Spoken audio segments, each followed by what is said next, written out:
A noite na casa de repouso Conforto 3, em Poletaevo 2, terminou em tragédia quando 3 funcionárias subitamente se encontraram no hospital com sintomas de arritmia aguda. A enfermeira Ana K. nunca chegou ao hospital, morrendo na ambulância. O cheiro de amêndoas na tampa de uma garrafa térmica vazia e estranhas descobertas nas análises da vítima revelam à investigação um mistério muito mais profundo do que parecia inicialmente. Era 7 de dezembro, quinta-feira, uma noite de inverno padrão na casa de repouso Conforto 3. O pessoal se preparava para a troca de turno. Os pacientes se reuniram para o jantar. Às 19h42, a enfermeira de plantão Natália P. chamou uma ambulância informando que 3 funcionários subitamente sentiram forte palpitação, tontura e fraqueza. Na lista dos afetados estava também sua colega Ana K., de 24 anos, enfermeira com 3 anos de experiência, que anteriormente não tinha problemas sérios de saúde. 15 minutos depois, a ambulância já estava no local. Os médicos constataram uma forma grave de arritmia. Carregaram Ana no veículo, mas 7 minutos depois, antes mesmo que o veículo conseguisse deixar o território da casa de repouso, seu coração parou definitivamente. A equipe de investigação chegou por volta das 9 da noite. A casa de repouso foi isolada. Chamaram um toxicologista ao local. No refeitório onde ocorreu o incidente, o investigador notou uma chaleira de chá de 5 litros. O especialista toxicologista examinou o conteúdo e imediatamente expressou dúvidas. A quantidade de cafeína no chá, mesmo com forte concentração, não poderia causar uma arritmia tão rápida e fatal. Mas a atenção dos investigadores foi atraída por outro objeto. A alguns passos da chaleira, havia uma garrafa térmica vazia de 0,75 litros, sem marcação e claramente não pertencente à casa de repouso. O investigador abriu a tampa e sentiu cheiro de amêndoas. Imediatamente compreendeu que se tratava de algo completamente diferente da simples cafeína. O cheiro de amêndoas está associado a cianetos, substâncias mortalmente perigosas. O interrogatório dos funcionários não deu nada imediatamente. As câmeras de vigilância, por acaso, não cobriam exatamente o ângulo onde estavam o samovar e a garrafa térmica. Apenas uma observação indireta dava uma pista fraca. 7 minutos antes dos funcionários entrarem no refeitório, Ágata Lebedeva, residente de 105 anos da casa de repouso, apareceu nas imagens das câmeras. A mulher, que se movia com dificuldade notável, colocou algo perto da estação de chá, de costas para a lente. Era impossível determinar o que exatamente ela trouxe pela gravação. A investigação imediatamente registrou esse detalhe, embora ninguém considerasse seriamente uma mulher tão idosa como suspeita. No entanto, seguindo o protocolo, o investigador solicitou dados sobre Ágata Lebedeva. Durante toda a noite, ela esteve em seu quarto, onde era regularmente visitada pelo pessoal. Ainda não era possível excluir sua participação no incidente. Paralelamente, começou o interrogatório de testemunhas. Um dos funcionários, o auxiliar de enfermagem Victor N., estava de plantão e tinha acesso ao depósito de medicamentos e substâncias químicas. Ele parecia claramente agitado, se confundia nos depoimentos e verificava várias vezes suas próprias respostas. Victor negava categoricamente qualquer relação com a garrafa térmica. Outra testemunha foi o vizinho de Ana no prédio residencial, um veterano chamado Igor M. Eles haviam tido recentemente um conflito relacionado à música alta em seu quarto. Igor contou que Ana supostamente ameaçou informar à administração que ele fabricava aguardente em seu quarto. Ele supostamente aromatizava a aguardente com amêndoas para esconder o cheiro desagradável do mosto. Esta versão parecia um pouco mais convincente, porém havia um erro evidente. A aguardente não continha as substâncias encontradas depois no sangue de Ana. Exatamente essa conclusão chegou por volta da meia-noite. O médico legista estabeleceu a presença no organismo da falecida de digoxina e brometo de potássio. Esses medicamentos não tinham nenhuma relação com tintura alcoólica ou álcool caseiro. Além disso, só poderiam estar disponíveis para pessoal médico qualificado ou especialistas em química. A primeira versão sobre a pista alcoólica foi descartada. Surgiu uma nova pergunta. Quem e por que usou uma combinação de medicamentos tão perigosos em qualquer dosagem? E qual foi o objetivo de tal ação? A garrafa térmica vazia permanecia como evidência-chave, e os investigadores começaram a procurar aqueles que tinham acesso ao depósito de reagentes. Enquanto isso, os investigadores começaram a estudar cuidadosamente o passado de Ana K. e suas relações de trabalho. Não encontravam nada excepcional. Uma garota comum, comentários positivos dos colegas, nenhum conflito, exceto pequenas brigas com Igor M. E mesmo essas pareciam domésticas e pouco sérias. Tudo indicava que os verdadeiros motivos do que estava acontecendo ainda não haviam sido revelados. Os principais suspeitos permaneciam por enquanto no campo de visão, porém as evidências de sua participação estavam ausentes. O mistério da garrafa térmica vazia e de como exatamente ela chegou à estação de chá ainda pairava no ar, e a ameaça de um crime mais amplo se tornava cada vez mais evidente. Pela manhã, a investigação se preparava para verificar o depósito de medicamentos. A ordem de busca já estava em mãos. Restava apenas aguardar o momento adequado para verificar quais medicamentos exatamente poderiam ter desaparecido. E apenas a garrafa térmica continuava em silêncio, como se propositalmente conservasse em si a chave do crime que abalou a pequena e tranquila casa de repouso em dezembro de 2023. Passaram 2 dias após o incidente quando a atenção da equipe de investigação se concentrou no depósito de medicamentos da casa de repouso. A verificação do registro revelou detalhes inesperados. À primeira vista, o documento parecia impecável, assinado e carimbado como deveria ser. No entanto, exatamente um papel fez o investigador parar. A nota fiscal de 12 de outubro de 2023 foi assinada pessoalmente por Victor N. Ele encomendou reagentes, incluindo brometo de potássio, e em quantidades que não correspondiam absolutamente às necessidades da casa de repouso. Nos documentos de acompanhamento, Victor os designou como substâncias para a purificação regular da água potável. O investigador fez uma solicitação oficial ao Serviço de Controle de Qualidade da Água. A resposta chegou rápida e categoricamente. O brometo de potássio, sob nenhuma circunstância, é usado para purificar água potável, e muito menos em instituições médicas. Com base nesses dados, foi designada uma análise grafológica do registro, cujos resultados chegaram em meados de janeiro. A perícia confirmou. A assinatura nos registros sobre a baixa de reagentes foi executada pela mão de Victor N. e tinha sinais de distorção intencional da escrita. Ficou claro que o documento foi falsificado. No interrogatório, Victor explicava com confiança que após a compra dos reagentes surgiu a necessidade de sua eliminação urgente e ele fez isso pessoalmente. No entanto, a investigação imediatamente solicitou as atas de destruição de substâncias químicas. Tais documentos não existiam na casa de repouso. Victor afirmava obstinadamente que eliminou pessoalmente os reagentes no território da casa de repouso, mas não foram encontradas atas confirmatórias ou testemunhas deste procedimento. A situação se complicou quando os investigadores, ao examinar documentos contábeis, descobriram um recibo estranho. Pela mesma quantia da nota fiscal, foi adquirido um lote de mel caro. Por um momento, o investigador supôs um esquema de corrupção banal. Victor comprava não os reagentes necessários para a casa de repouso, mas mel, cobrindo as despesas com documentos fictícios sobre a aquisição de medicamentos. Isso se encaixava perfeitamente na prática disseminada de desvio de fundos orçamentários. No entanto, como logo se esclareceu, esta versão foi precipitada. A versão de desvio de fundos orçamentários através da compra de mel foi encerrada após uma análise mais profunda dos fluxos financeiros. O mel realmente chegou à casa de repouso, foi distribuído entre o refeitório e os quartos, o que vários funcionários e residentes confirmaram imediatamente. Victor não obtinha benefício disso. O desaparecimento dos reagentes claramente não estava relacionado ao mel, embora não excluísse outros motivos. No contexto desses eventos, a verificação financeira da casa de repouso inesperadamente revelou outro esquema não menos preocupante.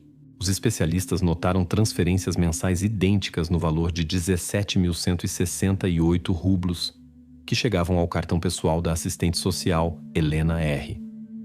O dinheiro era enviado por 4 residentes idosos da casa de repouso. O estranho era que Helena R. sacava cada transferência em dinheiro já no dia do recebimento. Isso deu bases para supor que na casa de repouso existia toda uma rede de funcionários corruptos. Possivelmente Victor era apenas parte deste esquema, e suas manobras com reagentes, um elo numa corrente mais complexa. As transferências financeiras não ligavam diretamente Victor a Helena R., mas acrescentavam suspeita a ele e formavam a imagem de uma pessoa capaz de cometer falsificação. Não obstante, a investigação não podia imediatamente identificar essas transferências como prova de sua culpa num crime mais grave. As transferências para a conta da assistente social poderiam ser uma forma elementar de suborno por conforto adicional dos residentes. Victor não foi flagrado obtendo benefício direto dessas operações financeiras. No entanto, sua participação na compra fictícia de reagentes o comprometia seriamente e o deixava na lista de suspeitos do caso principal. A investigação ainda não havia verificado o álibi de Victor no momento do incidente. A ausência de atas de destruição de reagentes e a falsificação de assinaturas deixavam sérias dúvidas sobre seus depoimentos. A perícia financeira ainda não havia dado resposta à pergunta principal. Havia uma ligação entre Helena R. e Victor N. E de que forma poderiam ter se cruzado seus esquemas? Os investigadores se preparavam para interrogar Helena, para entender se a casa de repouso era apenas uma fachada para uma grande rede de corrupção, na qual poderiam estar envolvidos tanto médicos quanto assistentes sociais. Victor N. permanecia sob vigilância rigorosa.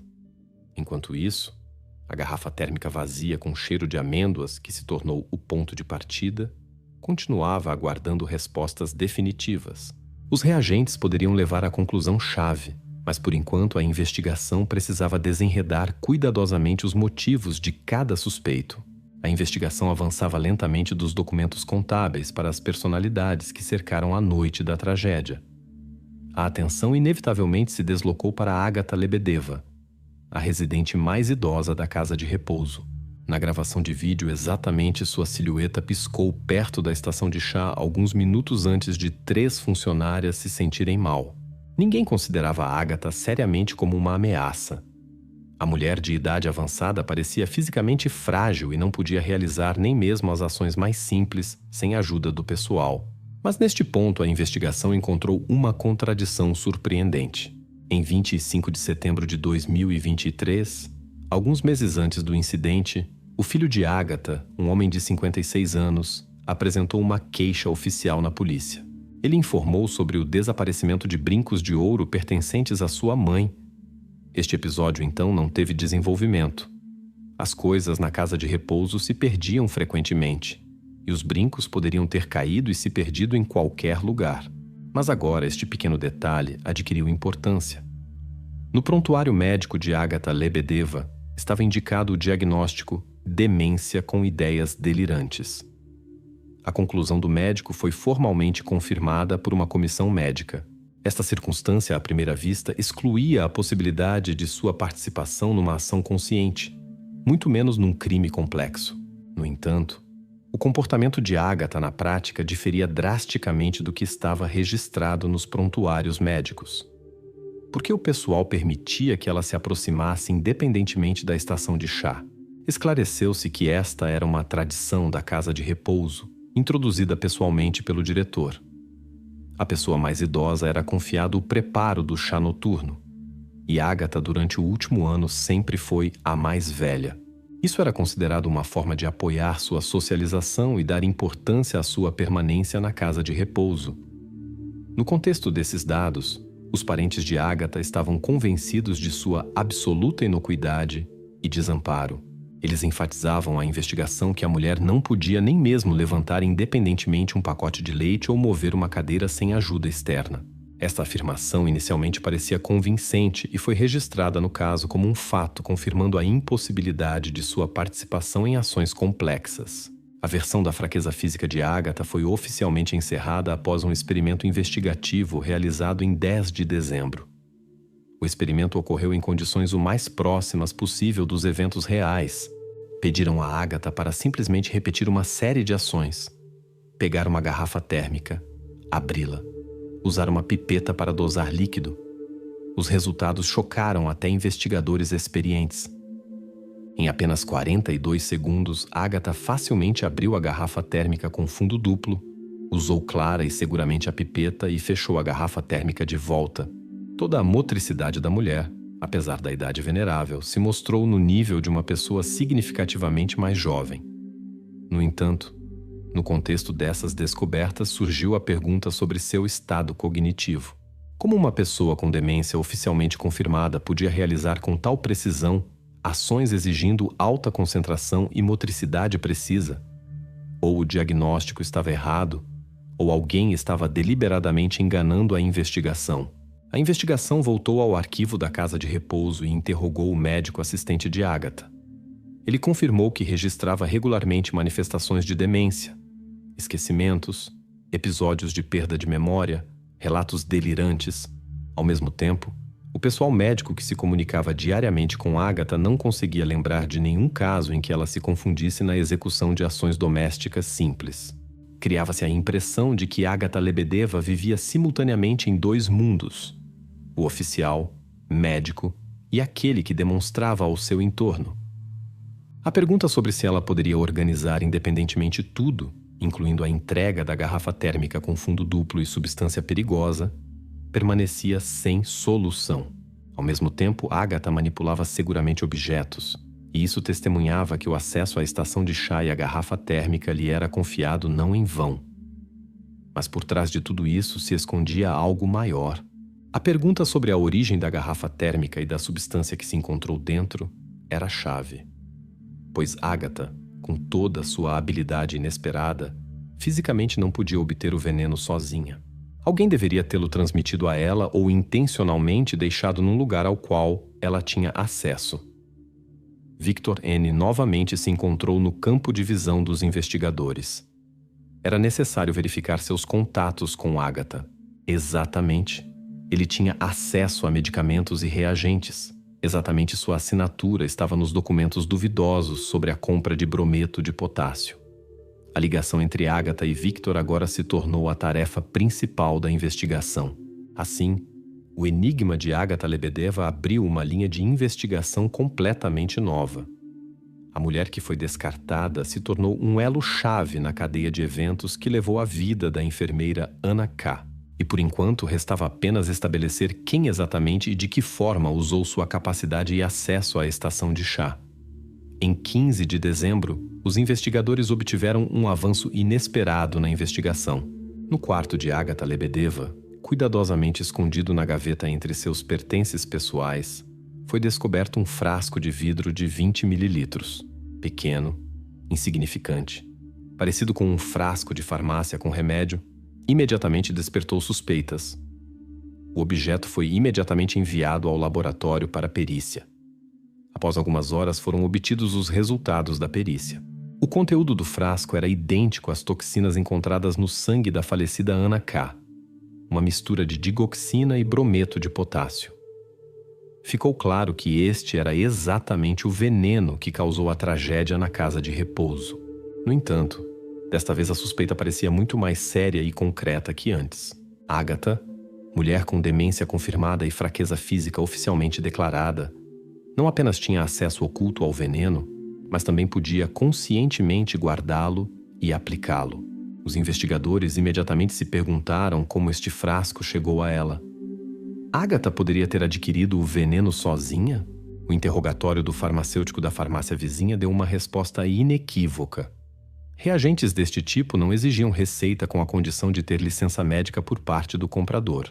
A licença, como se sabe, apenas o pessoal médico da casa de repouso tinha, em particular, Victor N.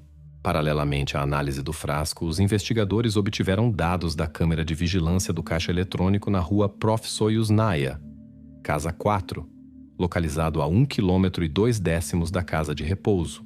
Na gravação de 7 de novembro às 9h08, se vê claramente como Victor N.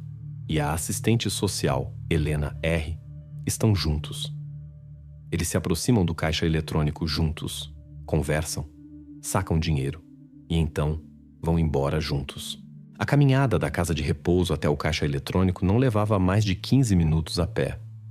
Este encontro registrado em câmera, dava a primeira confirmação real da ligação entre dois protagonistas da investigação, mas ainda permanecia incompreensível como exatamente se entrelaçava nesta corrente Ágata de 105 anos.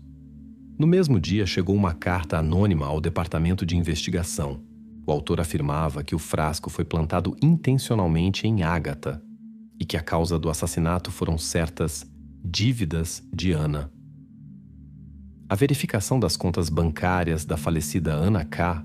durou 24 horas e não deu resultados. A jovem não tinha dívidas, não estava endividada com bancos ou outras organizações de crédito. A versão sobre dívidas, expressa pelo anônimo, parecia duvidosa e poderia ser uma tentativa de direcionar a investigação por uma pista falsa. Enquanto isso, os investigadores prepararam um confronto que ocorreu em 22 de janeiro de 2024. Nele, Ágata Lebedeva, completamente calma e sem nenhuma emoção, declarou diretamente: "Eu adicionava gotas para punir as ladras." Sua voz soava baixa, mas segura. As câmeras capturaram seu rosto em close-up, calmo, até indiferente.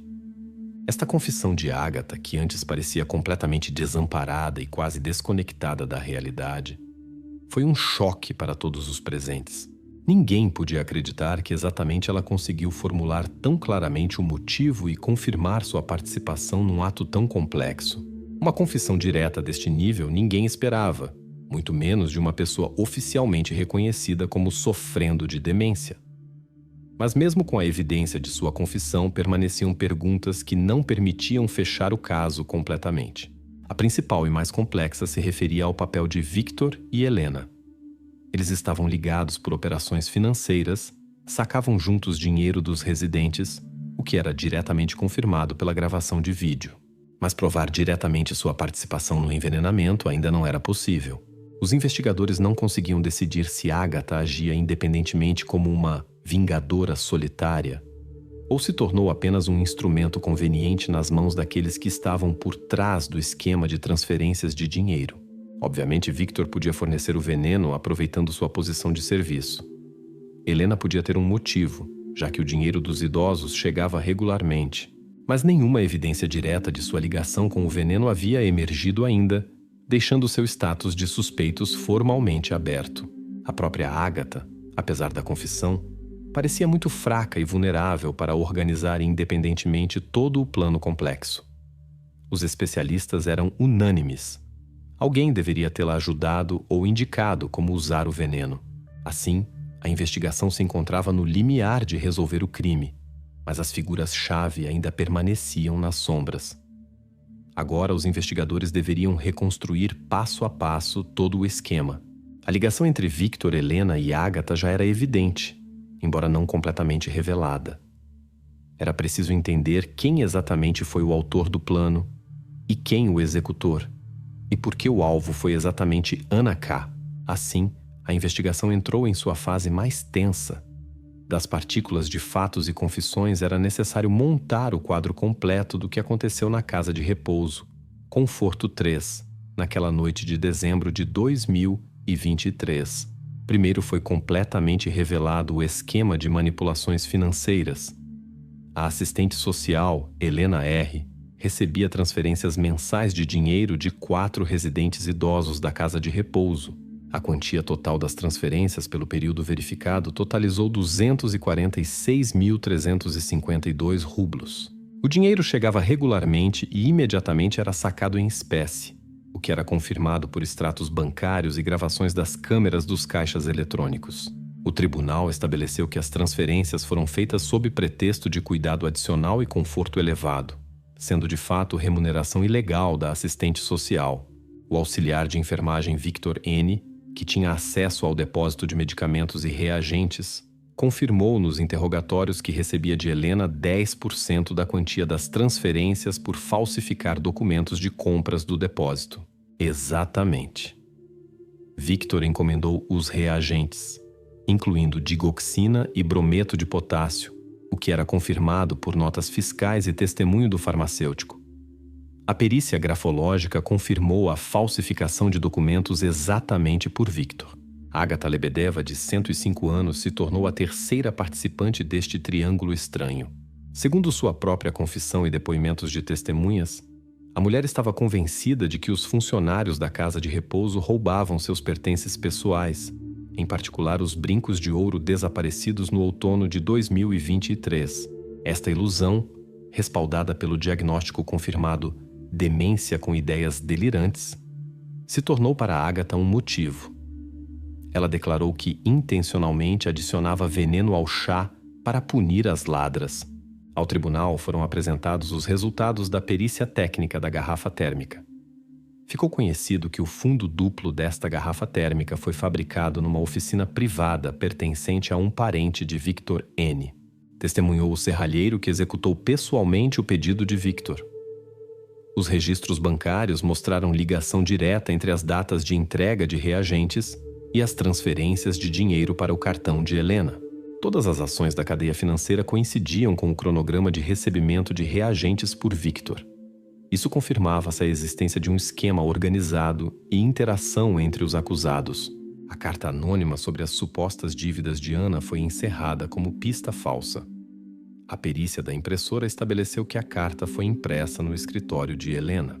A comparação dos códigos de calibração confirmou inequivocamente sua autoria, o que excluía qualquer suspeita em relação à falecida enfermeira Ana K.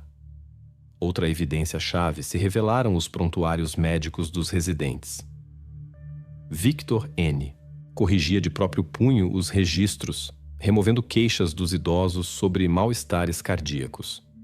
Essas ações escondiam o fato do uso repetido de substâncias venenosas e dificultavam o diagnóstico oportuno de envenenamento. Durante a sessão judicial, Agatha Lebedeva manteve calma completa. Em sua última palavra, ela declarou claramente: "Eu faria novamente." O juiz emitiu uma resolução sobre sua inimputabilidade, baseando-se na conclusão psiquiátrica. Victor tentou mudar seus depoimentos, afirmando que sua confissão inicial foi forçada. No entanto, as gravações de vídeo do caixa eletrônico, a perícia grafológica e as notas fiscais destruíram completamente sua linha de defesa. O juiz anunciou os veredictos finais. Agatha Lebedeva foi direcionada a tratamento forçado por tempo indeterminado numa instituição médica especializada, segundo o ponto 5 do artigo 97 do Código Penal da Federação Russa. Victor N. foi condenado a 6 anos de privação de liberdade em colônia de regime geral, levando em conta a gravidade do crime cometido e a presença de motivo ganancioso. Helena R. recebeu 5 anos de punição condicional com a obrigação de compensar completamente o dano financeiro causado à casa de repouso e seus residentes. Ao anunciar o veredito, o investigador enfatizou uma lacuna séria no caso. Devido à destruição regulamentar de biomateriais médicos de outubro de 2023, a data exata da primeira aplicação do veneno permaneceu desconhecida. Este fato não permitiu estabelecer a escala real do dano à saúde dos residentes da casa de repouso. Também sob a classificação diagnóstico psiquiátrico, permaneceu o relatório completo sobre o estado de Agatha. O documento foi solicitado pela investigação, mas no tribunal nunca foi completamente desclassificado. Assim, o caso foi encerrado com todos os fatos, papéis e evidências legalmente estabelecidos. Cada participante do esquema criminoso recebeu a punição correspondente. Mas as verdadeiras causas e prazos exatos do início das ações criminosas permaneceram apenas parcialmente estabelecidos. A investigação formalmente terminou, e os detalhes do motivo pessoal de Agatha continuam guardados em pastas fechadas, sob o selo do segredo médico. 12 de junho de 2022, em Saint-Jérôme, uma pequena cidade no Quebec, a polícia recebeu uma chamada incomum. Os vizinhos reclamaram de um cheiro vindo da casa de Gilles Moreau. As autoridades descobriram algo inexplicável. Gilles Moreau, formalmente morto há 12 anos, foi encontrado em sua própria casa, sentado no sofá em uma sala de estar perfeitamente limpa. 12 de junho de 2022, domingo. As viaturas policiais se aproximaram silenciosamente de uma casa comum de 2 andares nos arredores de Saint-Jérôme. A rua estava quase deserta. O dia de verão, quente mesmo para os padrões canadenses, agravava o cheiro desagradável relatado pelos vizinhos. A casa pertencia a Gilles Moreau e sua esposa Lucy, um casal tranquilo sobre o qual pouco se sabia na vizinhança. Ninguém respondeu às batidas na porta. Os policiais já haviam obtido autorização oficial para arrombar. Após várias tentativas infrutíferas de contatar os moradores da casa por telefone e através dos vizinhos, foi tomada a decisão de entrar. A casa parecia absolutamente bem cuidada por fora. Os arbustos estavam bem aparados, o gramado recentemente cortado. No entanto, as janelas estavam hermeticamente fechadas com papel alumínio. Esse detalhe imediatamente chamou a atenção da polícia. Por que os proprietários se protegiam tão cuidadosamente do mundo exterior? Os oficiais entraram pela porta dos fundos, que não estava trancada. Dentro, encontraram um contraste estranho: frescor e limpeza. Na cozinha, sobre a mesa, havia produtos frescos.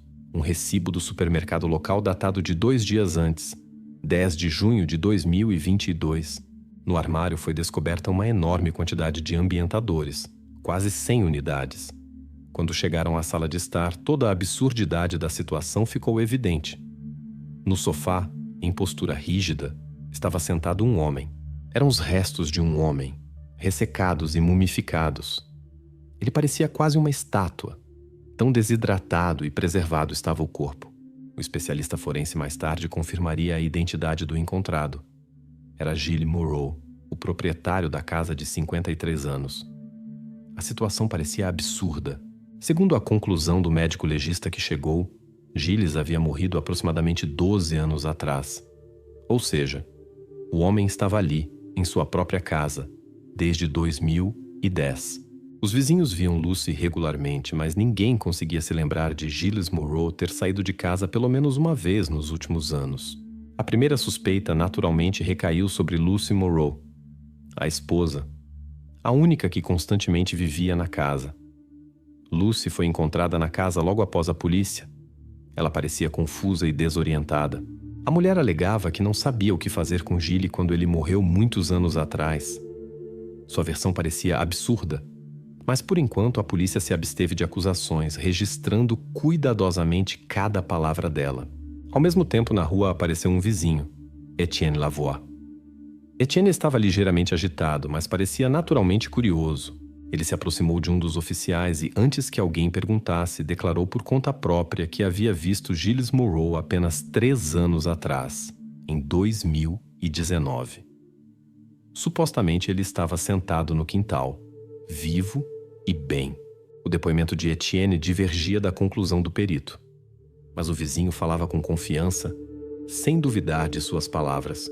O médico legista informou diretamente no local um detalhe importante à polícia. A mumificação não poderia ter ocorrido nem ontem, nem 3 anos atrás. Para tal estado, seria necessário pelo menos uma década de clima seco e estável no ambiente. Isso oficialmente excluiu a possibilidade de Etienne Lavoie ter visto Gilles em 2019. Neste momento, os investigadores solicitaram as câmeras de vigilância externa instaladas por vários vizinhos. As gravações confirmaram outro detalhe estranho. Nos últimos 12 anos, ninguém além da própria Lucy entrava ou saía da casa. A rápida refutação das palavras de Etienne se tornou a primeira pista falsa fechada da investigação. A casa foi lacrada, mas já em poucas horas as autoridades começaram um estudo sistemático da vida da família Moreau. Tudo ao redor parecia suspeito. Das visitas diárias de Lucy ao mercado às estranhas operações financeiras na conta registrada em nome de Gilles. No final de 12 de junho de 2022, a polícia confirmou oficialmente vários fatos importantes. Primeiro, o homem encontrado, Gilles Moreau, confirmado oficialmente. Segundo, Lucy Moreau era a única que residia permanentemente na casa nos últimos 12 anos. Terceiro, o depoimento do vizinho Etienne Lavoie se mostrou falso, confirmado pela perícia. Quarto, as câmeras de vigilância registraram apenas Lucy como visitante e moradora da casa desde 2010. Todos esses dados intensificaram as suspeitas da polícia em relação a Lucy. No entanto, permanecia a principal questão ainda não esclarecida. Por que ela precisou esconder a morte de seu marido por tanto tempo? No final do dia, a casa permaneceu lacrada. As ações investigativas continuaram em várias direções, incluindo investigações financeiras e exame psiquiátrico de Lucy. Mas as principais respostas se escondiam mais profundamente. Os investigadores ainda tinham muito a descobrir antes de entenderem como e por que isso poderia ter acontecido na tranquila cidade canadense. 13 de junho de 2022. Na mesa do investigador estão cuidadosamente organizados extratos bancários dos últimos 12 anos. A atenção está concentrada nos detalhes que podem esclarecer o motivo de Lucy Morrow. Os policiais estudam minuciosamente as contas da família. À primeira vista, é uma conta bancária comum de um casal idoso. Todos os meses, pagamentos padrão de serviços públicos, pequenas compras no supermercado, nenhuma transferência grande. E apenas 2 tipos de pagamentos levantam suspeitas e requerem explicações. Estável, desde janeiro de 2010, desta conta é debitada uma pequena quantia para a assinatura da conhecida revista quebequense La Presse. A assinatura está registrada em nome de Gilles Morrow. Ainda mais estranhas parecem as doações mensais regulares ao Exército Canadense de Veteranos, também registradas em nome de Gilles. Quando Lucy Morrow foi convidada à delegacia para conversar, ela parecia um pouco assustada, mas respondia calmamente às perguntas. A mulher estava completamente ciente dos pagamentos, mas os explicou de forma breve e confiante. É apenas débito automático. Eu nem notava. Tudo foi configurado por Gilles. O policial faz uma pausa, olha atentamente para essa mulher e esclarece. 12 anos você não notou?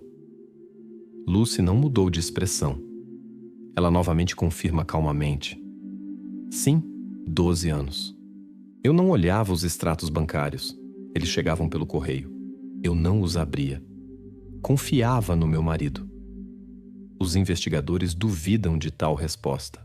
Isso parece ilógico, mas para a acusação é necessário mais do que apenas dúvidas sobre sua sinceridade. A verificação dos extratos mostrou que eles realmente chegavam em formato papel todos os meses. Os policiais os encontram em casa, cuidadosamente arrumados, lacrados e intocados. À primeira vista, a versão de Lucy parece duvidosa, mas formalmente é difícil refutá-la. Então surge uma nova hipótese da investigação. Talvez Lucy simplesmente encenou que Gilles continuava vivo para receber sua pensão? Isso é lógico e prático. Muitos casos de tais fraudes são bem conhecidos pela polícia. Mas essa versão desmorona já em poucas horas após a primeira suposição. No mesmo dia, um funcionário da administração financeira informa informação importante. A pensão de Gilles Morrow realmente chegava mensalmente, mas ela era transferida não para uma conta separada de Lucy, mas para a conta bancária conjunta do casal. Em 12 anos, Lucy nenhuma vez retirou 1 centavo desses recursos. Tudo que chegava à conta permanecia praticamente intocado.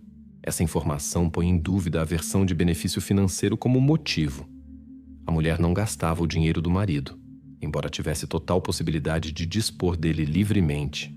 Lucy vivia modestamente, praticamente com suas próprias economias e pequenos rendimentos de trabalho parcial, não tocando nos recursos de Gilles. A polícia novamente está em um beco sem saída.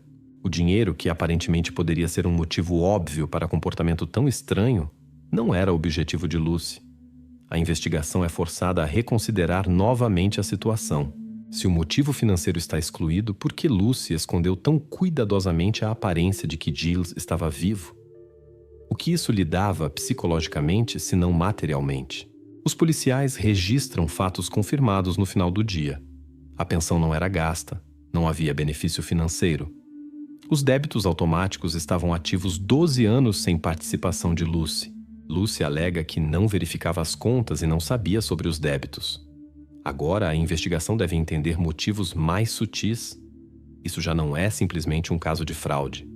Isso parece algo mais pessoal e complexo. O dia termina com uma solicitação adicional ao banco para verificar detalhadamente a história do surgimento desses pagamentos automáticos. Os funcionários da polícia pretendem verificar se esses pagamentos foram realmente estabelecidos durante a vida de Gilles ou foram configurados posteriormente? A resposta a essa solicitação virá mais tarde, mas os investigadores já começaram a suspeitar que respostas simples estão ausentes nesta história. Lucy é liberada para casa, após ser previamente avisada sobre a necessidade de estar acessível. A mulher sai calmamente, parecendo distante de tudo que está acontecendo. Enquanto isso, os investigadores começam a estudar seu perfil psicológico. Talvez as respostas não estejam no dinheiro, mas em sua personalidade. Os policiais começam a perceber que esta é uma história não sobre ganância, mas provavelmente sobre medo e solidão, que ainda não se manifestaram claramente, mas já começaram a se fazer conhecer em pequenos detalhes aparentemente insignificantes de sua vida. Enquanto a investigação avança, a principal questão continua perturbando os policiais e todo Saint-Jérôme. O que exatamente forçou Lucy a esconder a realidade por tantos anos? Ninguém ainda pode dar uma resposta definitiva, mas a compreensão de que dinheiro não tem nada a ver com isso já está mudando a direção da investigação. Agora a atenção da investigação se volta para a própria Lucy, para seu mundo interior e motivos que permanecem profundamente ocultos de olhares estranhos. O passado da família Murrow esconde um detalhe que pode esclarecer muito do que está acontecendo. Em março de 2010, houve uma discussão barulhenta entre os cônjuges. Tão barulhenta que vizinhos preocupados chamaram a polícia. O sargento de polícia que atendeu a chamada registrou a situação como uma briga familiar sem conflito físico. Não foi apenas uma rixa doméstica. Os cônjuges gritavam um com o outro sobre a venda do restaurante familiar, um estabelecimento que era seu único negócio comum e fonte de renda por muitos anos. No relatório policial, que foi cuidadosamente estudado pelos investigadores 12 anos depois, constava que Gilles insistia na venda do restaurante devido às dívidas acumuladas até 2010. Lucy se opunha categoricamente. Ela considerava o restaurante parte de suas vidas, um negócio pelo qual valia a pena suportar quaisquer dificuldades financeiras. Quando o policial perguntou a Lucy se deveria esperar mais conflitos, ela assegurou: "Nós resolvemos. Está tudo bem." Os cônjuges pareciam acalmados e, após uma breve conversa, o oficial deixou a casa. Mas no relatório ele observou que, em sua opinião, a tensão entre eles permaneceu alta. Após essa chamada, os vizinhos pararam de ouvir discussões. Mais precisamente, pararam de ouvir qualquer coisa. A casa dos Murrow como que silenciou, e os vizinhos atribuíram isso a uma trégua, comum após uma discussão séria. No entanto, à luz do que foi descoberto 12 anos depois, esse silêncio adquiriu um tom sinistro. É lógico que os investigadores rapidamente chegaram à suposição. Talvez tenha sido após essa discussão que Lucy se decidiu por algo maior do que apenas um conflito verbal. Surgiu a versão de que Lucy poderia ter conscientemente causado dano ao marido e depois escondido o ocorrido encenando a vida cotidiana. Para confirmar ou refutar essa hipótese, a investigação enviou o corpo de Gilles para exame. A equipe médico-legal examinou cuidadosamente os restos mumificados, não perdendo um único detalhe. A investigação aguardava atentamente a conclusão do legista. Se Gilles foi assassinado, nos restos deveriam ter permanecido vestígios indicando a natureza violenta de sua morte. Mas os resultados, obtidos após vários dias, surpreenderam a todos e riscaram a hipótese de assassinato. O legista estabeleceu oficialmente que Gilles Murrow morreu de forma natural, ataque cardíaco. Não havia vestígios de luta ou qualquer intervenção externa. O corpo estava perfeitamente preservado, e isso excluía quaisquer dúvidas nos resultados da perícia. Foi exatamente essa conclusão que completamente excluiu Lucy da lista de suspeitos no assassinato do marido. O fato da causa natural da morte não estava sujeito a dúvidas. Por um lado, isso retirou o peso das suspeitas mais sérias de Lucy, mas por outro lado, ela ainda permanecia culpada de um crime grave e inexplicável: ocultação de morte. A investigação ainda não tinha resposta para a principal questão. Se Gilles morreu naturalmente, por que Lucy escondeu isso por 12 anos? Por que a mulher, vivendo uma vida tranquila e discreta, preferiu correr o risco de perseguição criminal em vez de relatar isso oportunamente? Esses detalhes colocavam diante dos policiais um enigma psicológico complexo. Toda a cidade conhecia Lucy Monroe como uma pessoa tranquila e reservada, mas ninguém poderia supor que sua reserva poderia levar a uma decisão tão estranha. Sua calma nos interrogatórios, completa ausência de pânico ou tentativas de se justificar diante da polícia tornavam o caso ainda mais enigmático. A cada nova etapa da investigação ficava evidente uma coisa: isso não foi acaso ou ato impulsivo. Lucy cuidadosamente criou um sistema de cotidiano no qual ninguém poderia notar o desaparecimento de seu marido. Até pequenos detalhes, como assinaturas e doações, eram pagos automaticamente, mantendo a ilusão da vida de Gilles. O legista não deixou dúvidas sobre a naturalidade da morte de Gilles Monroe. A versão de assassinato foi completamente descartada. Mas a investigação ainda não fechou completamente a questão de sua culpa. Ela era culpada de ocultar a verdade, de criar um quadro falso para todo o mundo ao redor. Agora, os investigadores precisavam entender o motivo desse ato. No final do estudo desses materiais, os policiais registraram para si conclusões definitivas. A causa da morte de Gilles, ataque cardíaco, oficialmente confirmada pela perícia. Lucy não cometeu crime contra a vida do marido. A versão de morte violenta foi completamente excluída. Permaneceu aberta a questão sobre as razões da ocultação, motivação de Lucy não relacionada a assassinato ou benefício financeiro. Agora restava à polícia se concentrar no estado psicológico de Lucy.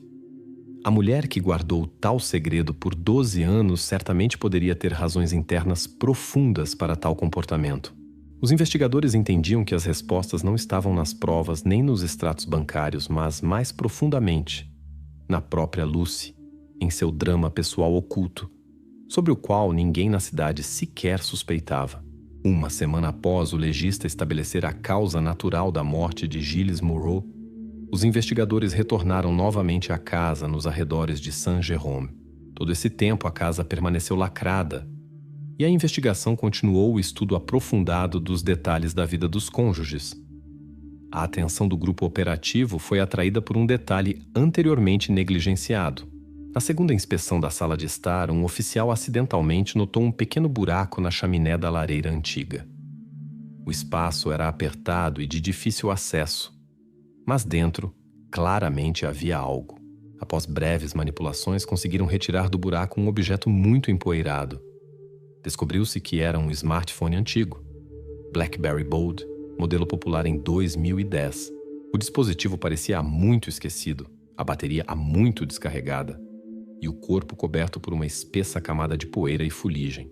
Este telefone poderia conter informações importantes e, por isso, foi imediatamente enviado aos especialistas técnicos. No laboratório, os criminalistas conseguiram recuperar dados do dispositivo.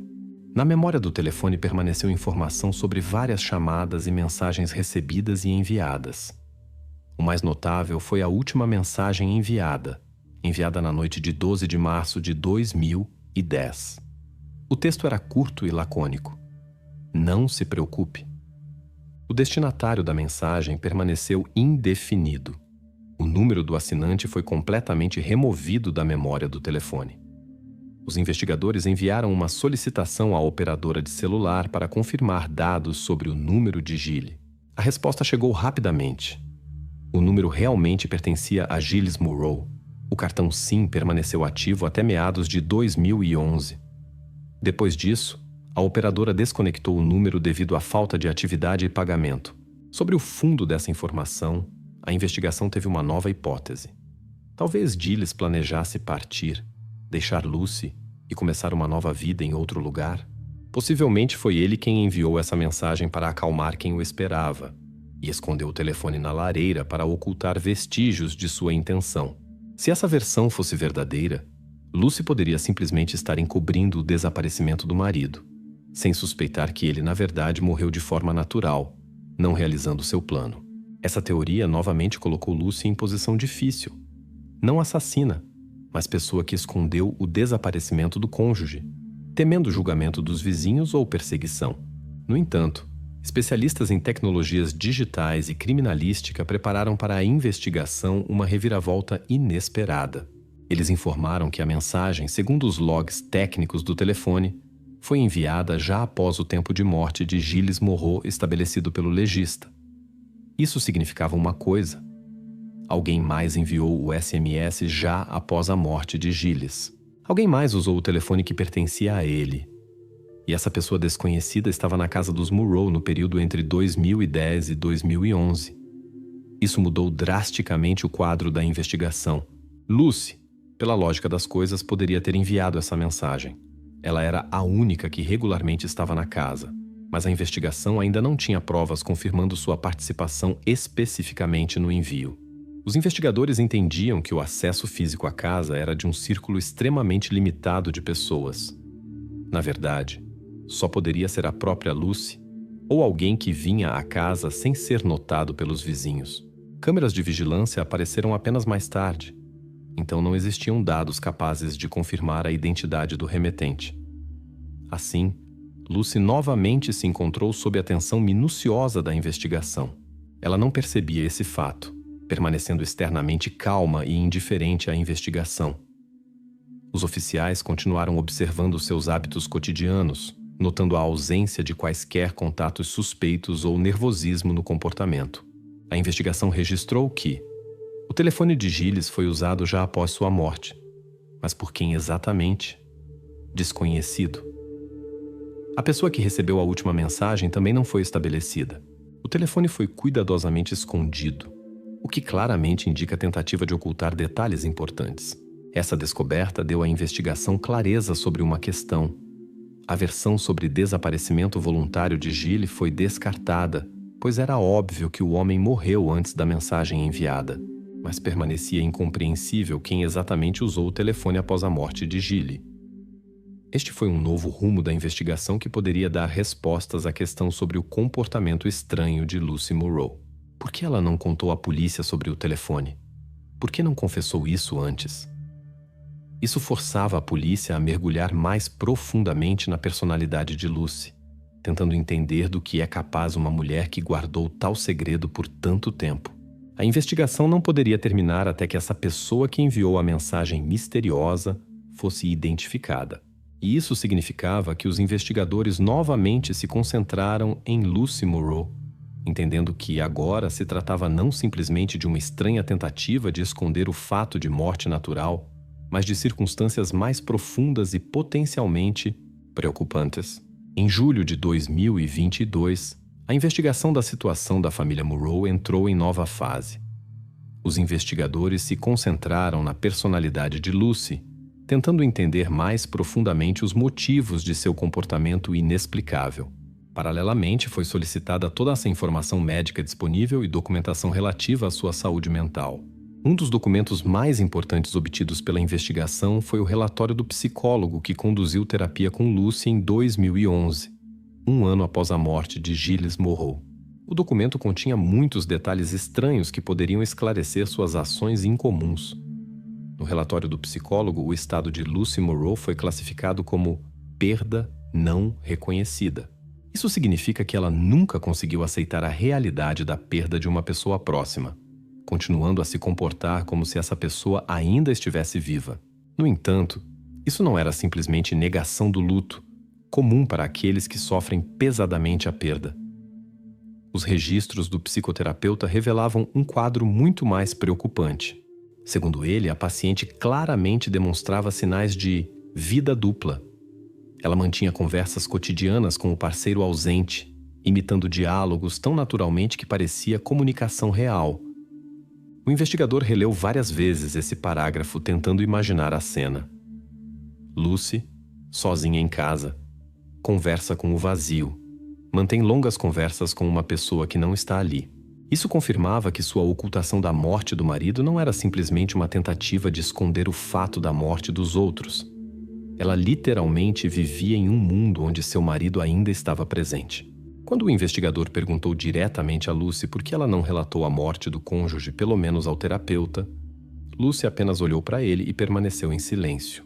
Esse silêncio durou tanto tempo que ficou claro para o investigador. Lucy não daria nenhuma resposta compreensível. Agora a polícia deveria considerar uma nova versão dos eventos. Se Lucy realmente sofria de sérios distúrbios mentais, Seu reconhecimento como inimputável poderia mudar completamente o status do caso e livrar-lhe da responsabilidade criminal. Essa versão parecia conveniente para a defesa, mas a promotoria imediatamente se manifestou com uma declaração dura, refutando a probabilidade de doença mental. O representante da promotoria insistia que as ações de Lucy foram cuidadosamente pensadas e tinham base interesseira. Como prova, foram apresentados os mesmos pagamentos automáticos e doações, supostamente confirmando a consciência de Lucy do fato da morte do marido e tentativas de esconder isso conscientemente. Essas duas versões opostas se chocaram bruscamente. Por um lado, trauma psíquico grave que forçou Lucy a viver em realidade inventada. Por outro, cálculo frio e fraude intencional. Lucy se encontrou no centro de conflito moral e jurídico mais complexo. Suas verdadeiras intenções ainda permaneciam ocultas. Os policiais continuaram o estudo atento de todos os detalhes da psicoterapia. O terapeuta observava que durante vários meses, Lucy não demonstrou nenhum sinal de melhora. Pelo contrário, ela se tornava cada vez mais fechada e se recusava a discutir a própria possibilidade da morte de seu cônjuge. Todas as tentativas do terapeuta de levá-la a uma conversa franca falharam. Os registros do psicoterapeuta também continham observação importante sobre Lucy regularmente comparecer às sessões acompanhada de um caderno onde supostamente anotava respostas e réplicas do marido. Ela mantinha não apenas conversas orais, mas também as registrava no papel, sustentando a ilusão de comunicação plena com pessoa que já não existia fisicamente.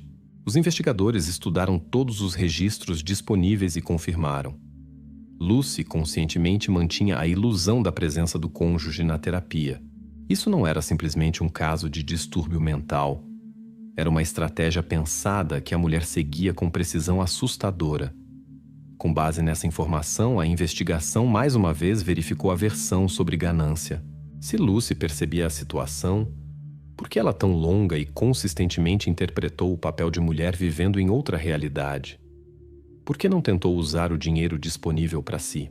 No entanto, a promotoria continuou firmemente aderindo ao fato do pagamento de assinaturas e doações, argumentando que a própria configuração de tais débitos automáticos fala sobre sua consciência clara e ocultação intencional da realidade. A investigação nessa etapa tinha vários fatos confirmados. Lucy conscientemente imitava a presença do cônjuge na terapia.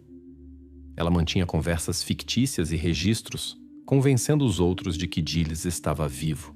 O exame psiquiátrico mostrou profunda não aceitação do fato da perda. Foi descartada a versão de doença mental completa. No entanto, não foi completamente excluído que Lucy realmente acreditava em sua realidade inventada. Agora, a investigação se concentrava em uma coisa: entender onde exatamente passa a fronteira entre sua doença e suas ações conscientes. A promotoria insistia em fraude intencional. A defesa, pelo contrário, conduzia à ideia de que Lucy era refém de seu mundo interior e não podia controlar suas próprias ações. Os investigadores foram forçados a equilibrar entre essas versões, tentando entender quão longe poderia ter ido uma mulher que perdeu contato com a realidade. Lucy continuava em silêncio, não dando explicações claras. E a investigação se encontrava em um beco sem saída que se tornava cada vez mais complexo a cada nova descoberta. 5 de julho de 2022, o caso de Jill e Lucy Moreau adquiriu nova reviravolta. Desta vez, o elemento-chave não foi interrogatório ou busca, mas uma petição ao tribunal. Foi apresentada pelos filhos de Gilles Moreau de seu primeiro casamento. Seu advogado notificou oficialmente as autoridades de que pretendiam reivindicar a herança do pai. A petição causou surpresa na investigação. Os filhos, por seu próprio reconhecimento, não se comunicavam com Gilles desde 2008. Esse fato parecia simples e verificado. No entanto, o advogado dos filhos insistia no seu e apresentou ao tribunal documentos que surpreenderam a todos. Esses documentos foram correspondência eletrônica supostamente enviada por Gilles no período de 2012 a 2020. As cartas continham felicitações de aniversário e outros eventos importantes, o que diretamente testemunhava que Gilles, pelo menos formalmente, mantinha contato com os filhos após 2010. Os investigadores tomaram a correspondência para verificação e rapidamente descobriram sua origem.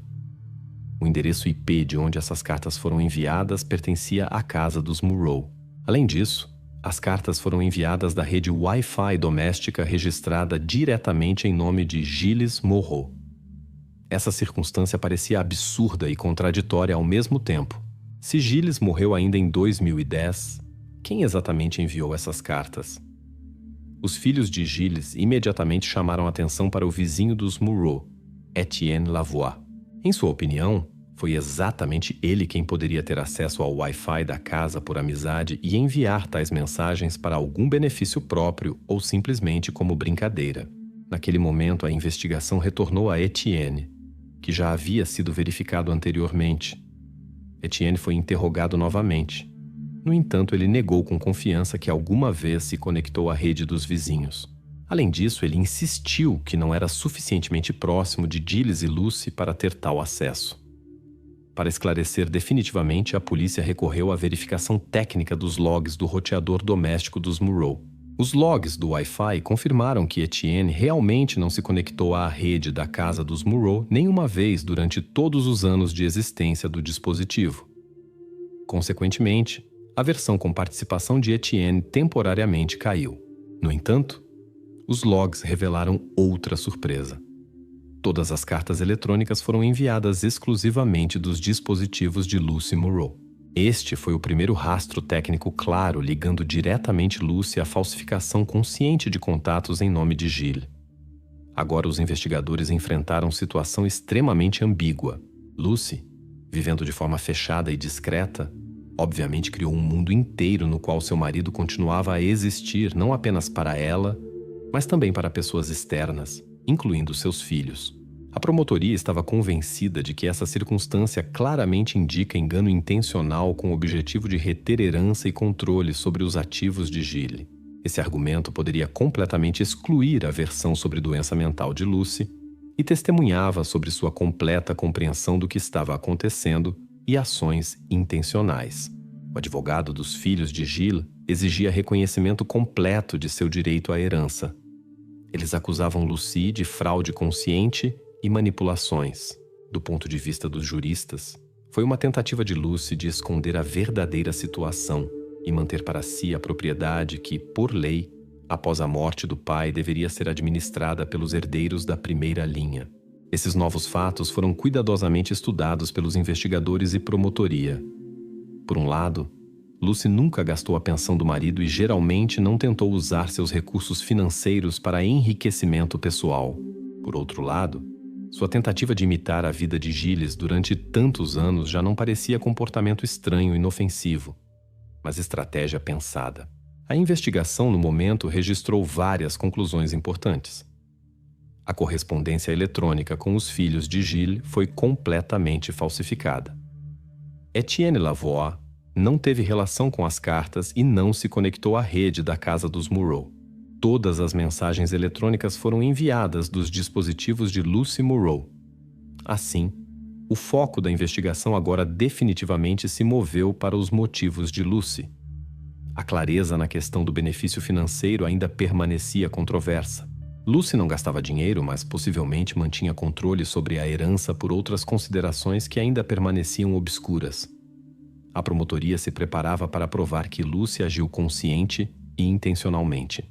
Por outro lado, a defesa continuava insistindo em seu estado mental, enfatizando a peculiaridade do comportamento e a ausência de benefício real de suas ações.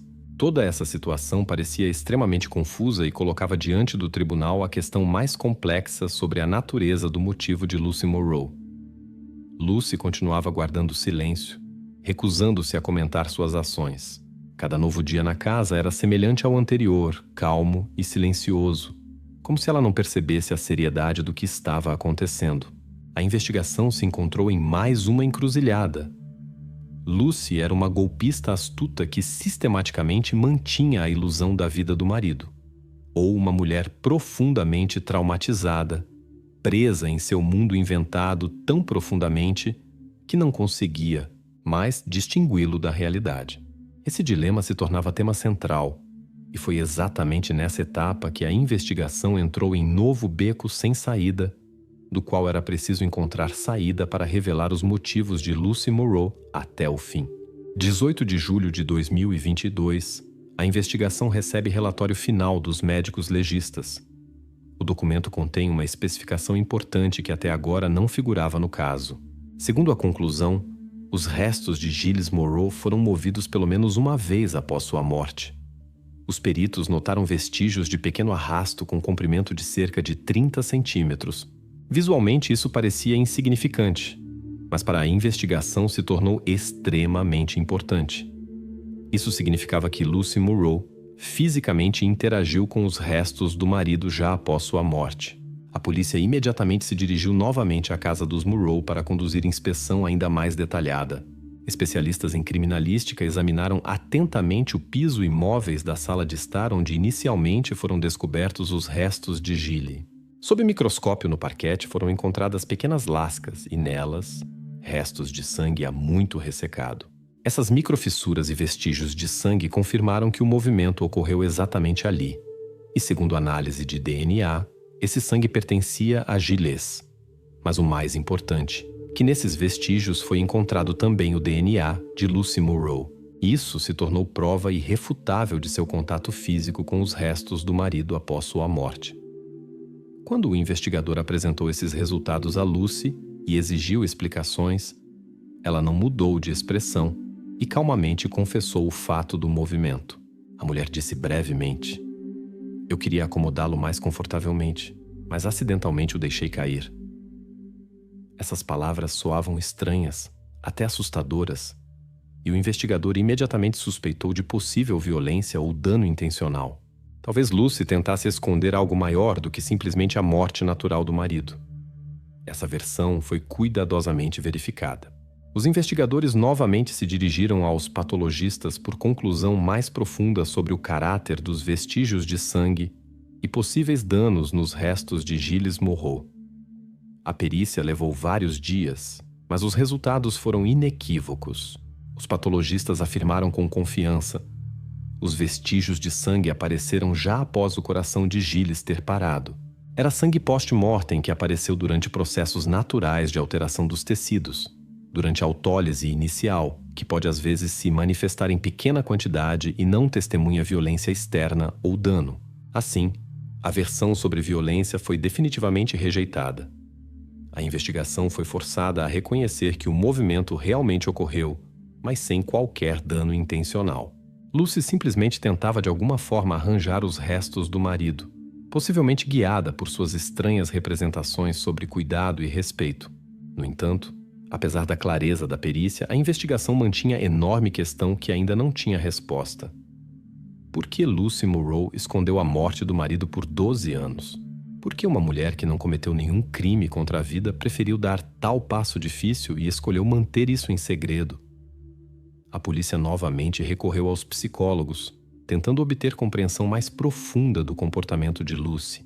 Os psicólogos confirmaram que, embora Lucy pudesse estar em estado de profunda negação e ilusões, isso não significava completa perda de contato com a realidade. Ela claramente percebia as consequências de suas ações, mesmo que as razões de seus atos permanecessem ocultas. No final dessa etapa da investigação, os investigadores definitivamente registraram: os restos de Gilles foram movidos, mas não houve violência. Lucy confirmou o fato do movimento. O patologista excluiu a versão de causar dano ou qualquer violência externa. A versão de assassinato ou violência foi completamente fechada e oficialmente descartada. Restou uma suspeita pesada e torturante que atormentava a investigação e a cidade já há várias semanas. Por que Lucy ficou em silêncio por 12 anos? Agora os policiais entendiam que encontrar o motivo só era possível de uma forma: tentar compreender o mundo interior de Lucy, seus medos e seu drama pessoal que ela cuidadosamente escondeu de todos ao redor por longos anos. Lucy continuava se comportando como se nada tivesse acontecido. Todos os dias ela saía silenciosamente para o jardim, mantinha ordem na casa, evitando quaisquer conversas sobre o passado. Suas ações diárias eram semelhantes a ritual que ela executava com precisão habitual, não mostrando nenhum sinal de ansiedade ou medo das possíveis consequências. No entanto, a investigação não podia ignorar o fato da ocultação que, mesmo sem violência, permanecia violação séria da lei. Lucy sabia que enfrentava punição por isso, mas continuava em silêncio, não querendo ou não conseguindo explicar as razões de seu ato. Nesse momento, todas as outras versões já se esgotaram. Restava um grande mistério: o motivo de Lucy Monroe. E este era o último elo que ainda precisava ser revelado para definitivamente completar essa investigação confusa. 10 de novembro de 2022, na sala do tribunal em Montreal, se reúnem pessoas que nos últimos meses acompanharam atentamente a história da família Monroe. Lucy está sentada calmamente, quase sem movimento. Seu rosto expressa absoluto distanciamento. Hoje será anunciada a conclusão do exame psiquiátrico judicial designado pelo tribunal para determinar seu estado mental e motivos. O perito psiquiatra lentamente lê sua conclusão, cuidadosamente escolhendo cada palavra. O diagnóstico anunciado perante o tribunal soa oficial e claro: complexo de negação patológica de perda. Este é fenômeno conhecido no qual uma pessoa, confrontada com perda trágica, literalmente se recusa a reconhecê-la, criando sua própria realidade na qual a pessoa perdida continua a existir. Durante o exame psiquiátrico de Lucy, os peritos revelaram que ela não apenas negava a morte do marido, mas também se adaptou completamente à sua ilusão. Segundo a conclusão, suas ações não perseguiam nenhum benefício material. Ela vivia em constante construção psicológica da presença do cônjuge, mantendo a ilusão com conversas, cartas e até operações financeiras. O perito enfatizou separadamente que o comportamento de Lucy não pode ser chamado de completamente inconsciente ou inimputável. A mulher claramente percebia a realidade e consequências de suas ações, mas não conseguia ou não queria sair dos limites da construção psicológica criada por ela mesma. Do ponto de vista psiquiátrico, Lucy estava em estado de transtorno limítrofe, suficientemente sério para explicar suas ações, mas não suficientemente grave para completamente libertá-la da responsabilidade. A promotoria, no entanto, não pretendia ceder suas posições. O representante da promotoria novamente insistia que todas as ações de Lucy foram ditadas exclusivamente pelo medo de perda de renda e controle sobre a propriedade do marido. Ele exigia que o tribunal a reconhecesse culpada de engano consciente e fraude, apesar da conclusão dos psiquiatras. O promotor argumentava isso pelo fato de Lucy ter clareza suficiente de consciência para configurar pagamentos automáticos e falsificar correspondência eletrônica. Ele insistia que essas ações testemunhavam sobre sua completa consciência e desejo intencional de esconder a morte do marido para preservar posição financeira estável. O juiz ouviu ambos os lados de forma contida e atenta, não demonstrando nenhuma emoção. A perícia realmente fornecia argumentos sólidos em defesa de Lucy, mas os argumentos da promotoria não podiam ser completamente ignorados. Finalmente, o tribunal deu a palavra à própria Lucy. Todos esperavam dela pelo menos algum esclarecimento do motivo, alguma emoção, alguma reação, mas a mulher permaneceu calma e distante, como se estivesse completamente afastada do que acontecia ao redor. A voz de Lucy soou uniforme, quase sem emoções. Ela disse apenas uma coisa: eu ouvia como ele respirava todas as noites. No salão do tribunal surgiu silêncio absoluto. Essa frase foi tão inesperada e tão assustadora em sua simplicidade e calma que até o promotor não encontrou resposta imediatamente. Lucy parecia completamente normal, racional e ao mesmo tempo completamente confiante em suas palavras. O juiz anunciou o intervalo após o qual deveria ser anunciada a sentença. Todos os presentes entendiam. Independentemente do resultado jurídico do caso, Lucy já não seria a mesma. Para todos era óbvio uma coisa: sua realidade ficou presa naquele dia quando seu marido morreu. E foi exatamente essa ilusão que governou todos os seus atos por 12 anos. A investigação completamente confirmou o motivo não material de Lucy. Psicólogos e psiquiatras concordaram que seu comportamento não foi tentativa de fraude, mas consequência complexa e trágica de choque emocional profundo e incapacidade de aceitar a realidade. No resumo final, a investigação registrou conclusões-chave. Lucy Monroe realmente sofria de sério transtorno psicológico relacionado à não aceitação da perda.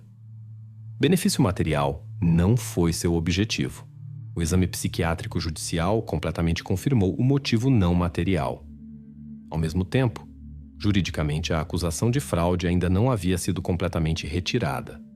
Restava aguardar a decisão final do tribunal. Mas ninguém já podia duvidar que, sob a máscara do comportamento estranho de Lucy, se escondia a tragédia de uma mulher que não conseguiu aceitar a realidade. Essa etapa final da investigação forçou todos a verem a história de Lucy e Giles Murrow de forma completamente diferente. O que começou como suspeita de crime se transformou em triste compreensão de quão profundamente uma pessoa pode ir tentando reter o passado que se foi. Lucy continuava sentada, silenciosa e calmamente, como se as palavras que acabaram de soar já não a tocassem. O juiz se retirou para tomar decisão, e todos entendiam que esse momento se tornaria o ponto final na história da família Murrow. A última sessão do tribunal transcorreu em atmosfera fria e silenciosa. As pessoas no salão já há muito entenderam que essa história não era sobre crime por benefício, mas sobre tragédia pessoal que se transformou em absurdo e, por fim, em processo criminal. O juiz lenta e calmamente lia o veredicto, reunindo todas as partes do caso. A morte de Giles Murrow ocorreu em resultado de ataque cardíaco 14 de março de 2010.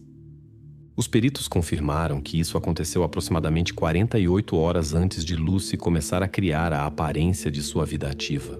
O exame psiquiátrico confirmou que Lucy Murrow sofria de transtorno grave, complexo de negação patológica de perda. Ela não conseguia aceitar a morte do marido, por isso deixou seus restos na casa e começou a imitar ativamente sua presença, criando ruído digital para que externamente a vida parecesse normal. Oficialmente, o tribunal revelou o motivo e método de ocultação. Lucy configurava pagamentos automáticos para assinatura de revista e doações regulares, imitando a atividade de Giles para que o banco não bloqueasse sua conta conjunta. O tribunal confirmou que ela realmente enviou mensagens e cartas eletrônicas em nome do marido, preservando a ilusão de sua vida para os outros. Uma das últimas mensagens, de 12 de março de 2010, foi enviada por Lucy para acalmar a irmã de Giles, que começou a se preocupar com seu estado. O fato do movimento dos restos também foi oficialmente confirmado. Lucy tentava sentar seu marido morto na posição habitual para ele diante da televisão, intencionalmente criando a ilusão de que ele ainda estava vivo e levava a vida doméstica comum. O promotor pediu ao tribunal para reconhecer Lucy culpada de ocultação consciente de morte e aplicar punição de 3 anos condicional.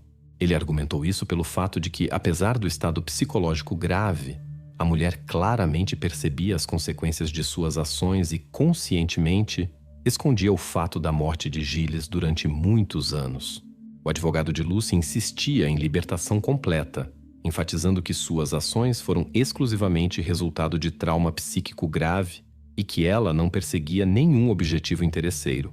Ele declarou que Lucy precisava não de punição, mas de tratamento e ajuda psicológica. Após longo silêncio, o juiz anunciou seu veredicto final. Lucy Murrow foi reconhecida culpada de ocultação de morte. O tribunal lhe aplicou 24 meses condicional com passagem obrigatória de psicoterapia. Lucy recebeu isso sem a menor emoção. O juiz perguntou se ela queria acrescentar algo por último. A mulher calmamente, sem qualquer agitação, olhou diretamente para a câmera instalada no salão do tribunal. Seu olhar durou exatamente 10 segundos, cheios de absoluto vazio e silêncio. Então ela calmamente disse apenas uma palavra: não. Após isso, a sessão foi encerrada. Lucy saiu do salão tão calmamente quanto entrava durante todos os meses das audiências. Em sua vida, aparentemente nada mudou, mas todos os presentes entendiam que agora a esperava realidade completamente diferente. A casa dos Murrow foi oficialmente lacrada e se tornou símbolo de estranha e silenciosa tragédia. Na sala de estar ainda estava o sofá vazio no qual Giles passou muitos anos, permanecendo despercebido pelo mundo. O último quadro que a câmera registrou no salão do tribunal foi exatamente esse. Sofá vazio na sala de estar escura, cercado pelo silêncio. Após alguns segundos, a tela ficou completamente preta, não deixando nenhum epílogo ou moral. Simplesmente ponto final frio e definitivo na história que começou com ataque cardíaco e terminou com tribunal e sentença. A investigação confirmou em 100% a causa da morte de Giles Murrow: natural, infarto.